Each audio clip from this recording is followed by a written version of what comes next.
है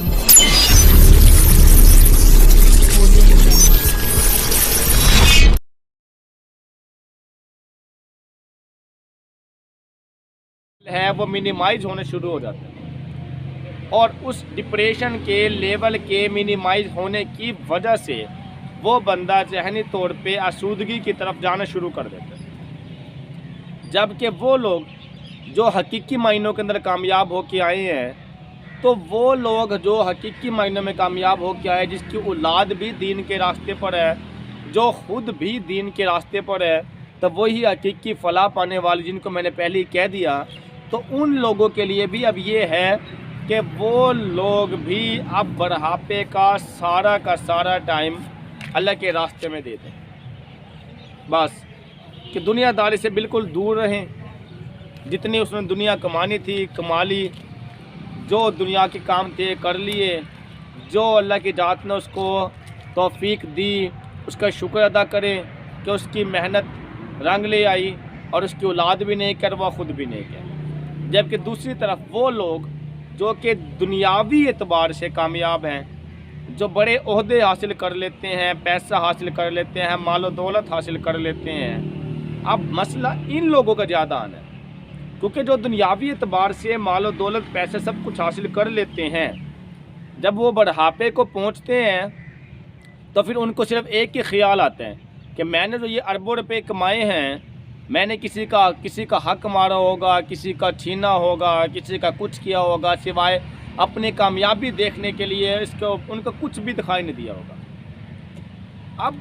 ज़्यादा डिप्रेशन में जाने वाले जो लोग हैं वो यही लोग हैं जो मालो दौलत तो हासिल कर लेते हैं, ओहदे हासिल कर लेते हैं, फिर उसके बाद उन्हें ये टेंशन खाती है कि जी मैंने सब कुछ तो हासिल कर लिया, लेकिन अब मौत है, मौत के अलावा मेरे पास कोई रास्ता नहीं, मौत के अलावा मेरे पास कोई और हल नहीं है, और अब चूँकि मुझे जाना है तो मैंने जो इतनी दौलत हासिल की है, अब इस दौलत को किस तरीके से कौन कैसे कहाँ इस्तेमाल करना है, दसियों बात तो उसके दिमाग में टेंशन बना के रखती है। बात यह है कि जो दुनियावी एतबार से कामयाब इंसान है वो ज़्यादा डिप्रेशन का शिकार रहते हैं बढ़ापे की एज को, और वो ज़्यादा सुकून का शिकार रहते हैं जवानी की एज में, लेकिन ज़्यादा डिप्रेशन का शिकार रहते हैं बढ़ापे की एज को। क्योंकि बढ़ापे में उनको ख्यालात तंग करते हैं, किसी के हक मारे हुए हैं वो वाले ख्यालात, या कोई गलत तरीके से पैसा हासिल किया वो वाले ख्यालात, या नाप तोल में कमी की वो वाले ख्यालात, या कहीं से रिश्वत ली हुई वो वाले ख्यालात। तो इन लोगों के लिए अब ज़्यादा टेंशन वाली बात है। लेकिन अगर ये लोग अल्लाह पाक की ज़ात से सच्चे दिल से तौबा तैब हो के और अपना सब कुछ छोड़ छाड़ के अब दीन के रास्ते पे चल लें, तो ये लोग भी फलाह पा सकते हैं। ख़तरनाक तरीन यही लोग हैं, लेकिन ये लोग भी फलाह और कामयाब हो सकते हैं। लेकिन शर्त ये है कि सच्चे दिल से तौबा करके सिर्फ अल्लाह के लिए लग जाए, और एक इरादा कर ले कि अब कुछ भी हो जाए सिर्फ खुदा की ज़ात को टाइम देना है। बात करने का मकसद ये है कि आप चाहे किसी तरह के भी उम्र को गुजार के बढ़ापे में दाखिल हुए हैं, चाहे आपने कुछ हासिल किया था या नहीं किया था, चाहे आप दुनियावी एतबार से कमज़ोर थे या ताकतवर थे, चाहे आप दीनी एतबार से कमज़ोर थे या ताकतवर थे, लेकिन बढ़ापे का तकाजा ये होता है कि अगर आप हर तरह की टेंशन और दुख और मुसीबत और डिप्रेशन, उलझन और परेशानी और एंजाइटी से बचना चाहते हैं, तो उसका तरीक़ाकार फिर यही है कि आप लोग इस सारे कामों को छोड़ के आप अपना मैक्सिमम टाइम 80% तक आप लोग मस्जिदों में देना शुरू कर दें। आप लोग जब 80% या कम से कम 70-60% तक जब आप अपने मसरूफियात के, जब आप अपने कुल टाइम में से 3 या 4 हिस्से मस्जिद को दे देंगे, तो ऑटोमेटिकली आपके ख्यालात उधर से खुद ही कम हो जाएंगे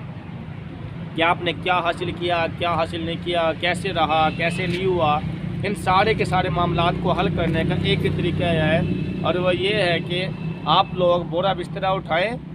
अल्लाह के रास्ते में निकल जाएं। खुदा का शुक्र अदा करें कि बस जिस हाल में भी था अल्लाह की ज़ात ने बढ़ापे को पहुंचा दिया। अब मौत बढ़ा के आके रहनी है, लेकिन खुशकिस्मत कौन होगा कि जो अल्लाह के रास्ते में लगा वो होगा और उसकी वहाँ पे मौत आ जाएगी। अब अगर एक बंदे ने दुनिया के अंदर इतनी मेहनत اب اگر ایک بندے نے دنیا کے اندر کوئی غلط کام کیے بھی ہیں اور وہ سارے کاموں سے پھر توبہ طیب ہو کے اگر دین کے راستے پہ چل پڑتا ہے اور اسی حالت میں اس کی موت آ جاتی ہے، تو اللہ رب العزت نے جس حالت میں انسان کی موت آنی ہے قیامت کے دن اس کو اسی حالت میں اٹھانا ہے۔ اب اگر اسی راستے میں اللہ کے راستے میں اس انسان کی موت آ جاتی ہے جو کہ موت برحق ہے، اس کا مطلب وہ کامیابی پانے والوں میں سے ہو گیا۔ اللہ کی ذات کو آپ ساری زندگی گناہ کرتے رہیں، آخری لمحات کے اندر آپ توبہ کر لیں تو خدا کی ذات اس کو بھی قبول کر لیتی ہے، کیونکہ خدا کے قبول کرنے والی ہے، لیکن شرط یہ کہ آپ سچے دل سے مانگیں اور آگے کے لیے پرعزم ہو جائے کہ میں نے آج کے بعد کوئی گناہ نہیں کرنا۔ آپ جیسے بھی ہیں لیکن خدا کے سے مانگنا، ہر بندے کو اللہ کی ذات نے معاف کرنا ہے، جو خدا کی ذات سے مانگنے والوں میں سے ہے، لیکن خدا کی کس کو کیسے ڈیل کرتی ہے وہ اس کا میٹر ہے۔ لیکن جب ایک بندہ اپنے گناہوں کی معافی اللہ کی ذات سے مانگ کے اس کی طرف قربت کے لیے سوچ لے تو اللہ رب العزت اس بندے کو واپسی کی طرف نہیں بھیجتی، کیونکہ اللہ کی طرف جو چل کے جاتا ہے تو اللہ اس کی طرف دوڑ کے آتا ہے، اور جو ایک قدم رکھتا ہے تو اللہ کی اس کی طرف 70 قدم رکھتا ہے، کیونکہ وہ ماں سے 70 گنا زیادہ محبت کرنے والا ہے۔ تو بات یہ ہے کہ آپ جتنا بھی بھاگ لیں لیکن آپ کو آخر میں موت آ کے رہنی ہے، اور سمجھدار وہ ہے جو موت سے پہلے موت کی تیاری کر لے، کہ آپ چاہے عمر کے جس حصے کے اندر بھی ہے تو آپ لوگوں نے اس کے اکارڈنگ آپ اپنے دین اسلام کو چلائیں، آپ اس کو فوقیت دیں، آپ ایمان کو فوقیت دیں، آپ مادی خواہشات کو چھوڑ کے آپ صرف ایک اسلام کے راستے پہ چلیں۔ کہ دنیا میں جو کچھ ہونا تھا، جوانے میں جو کچھ ہونا تھا، بچپن میں جو کچھ ہونا تھا وہ تو گیا ہو، اب حاصل تو ہو نہیں سکتا، اب واپس کچھ آ نہیں سکتا، اب ٹینشن لینے میں مسئلے کا حل کوئی نہیں ہے، اب جو کچھ معاملات تھے، جو کچھ کنڈیشنیں تھیں وہ سب کچھ ختم ہو گیا۔ اس لیے اب اگلے بندے کو چاہیے کہ وہ خالصتاً اللہ کی رضا کے لیے لگے اور بس ساری زندگی کے لیے تہیہ کر لے کہ اب اللہ کے راستے میں جان دینی، اللہ کے راستے میں موت آئے تو وہ زیادہ بہتر ہے۔ اور خوش قسمت رہے گا وہ انسان جو خدا کے راستے میں موت آ جائے تو اس کا موت کا نہیں، اس کو شہادت کا نام دیا جائے گا۔ وہ شہادت زندہ ہوتے ہیں، قرآن پاک کے الفاظ ہیں کہ شہیدوں کو مردہ مت کہو، انہیں رزق پہنچایا جاتا ہے جو علم غیب میں ہے اور تمہیں نہیں معلوم۔ اس سے اچھی موت اور کیا ہو سکتی ہے کہ ایک بندہ اللہ کے راستے میں ہو اور اللہ اس کو اپنے پاس بلا لے، خوش قسمت اور کامیابی کی علامت۔ مجھے امید ہے کہ یہ ویڈیو آپ کو اچھی لگی ہوگی، اس کے ساتھ ہی اجازت دیجیے گا، اللہ حافظ۔